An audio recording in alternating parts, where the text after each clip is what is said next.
নমস্কাৰ স্বাগতম এয়া হৈছে লাইভ আৱাৰ ষ্টুডিঅ'ত মই প্ৰাঞ্জল এই মুহূৰ্তৰ গুৰুত্বপূৰ্ণ খবৰ পুনৰ বানত বুৰিল যোৰাবাট মুখলধাৰ বৰষুণৰ পাছত ডুবিল যোৰাবাট ২৭ নম্বৰ ৰাষ্ট্ৰীয় ঘাইপথত ঠায়ে ঠায়ে ৪ ফুট পৰ্যন্ত পানী হৈছে ফলত উজনি অভিমুখী পথছোৱাত তীব্ৰ যানজঁটৰ সৃষ্টি হৈছে কৃত্ৰিম বানৰ বাবে যানজঁটত জিয়াতু ভুগিছে সাধাৰণ জনতাই যাতায়াত স্তব্ধ হোৱাৰ উপক্ৰম এই পথছোৱাত এয়া যোৰাবাটৰ আজিৰ এই মুহূৰ্তৰ দৃশ্য দেখুৱাইছো বৰষুণ হলেই যোৰাবাটত বান হয় কিন্তু এই মুহূৰ্তত দেখিবলৈ পোৱা গৈছে পুনৰ যোৰাবাটত কৃত্ৰিম বান পুনৰ স্তব্ধ হৈ পৰিছে উজনিলৈ যাতায়াত কৰা যান বাহনৰ চলাচল ২৭ নম্বৰ ৰাষ্ট্ৰীয় ঘাইপথত ঠায়ে ঠায়ে ৪ ফুট পৰ্যন্ত পানী হৈছে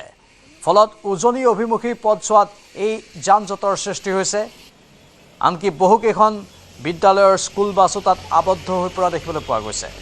ট্ৰাক আৰু আন বাহনসমূহকো আবদ্ধ হৈ পৰা দেখিবলৈ পোৱা গৈছে ৪ ফুট পৰ্যন্ত পানী হৈছে যোৰাবাটৰ কোনো কোনো অঞ্চলত এই সমগ্ৰ পথছোৱাত পানীৰ পৰিমাণ পূৰ্বতকৈ বাঢ়িছে এতিয়া CRPF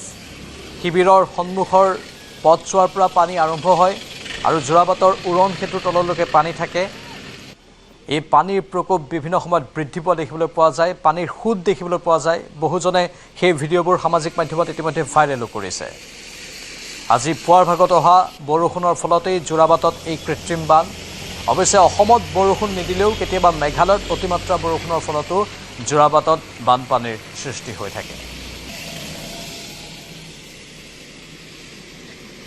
আৰু পুৱাৰে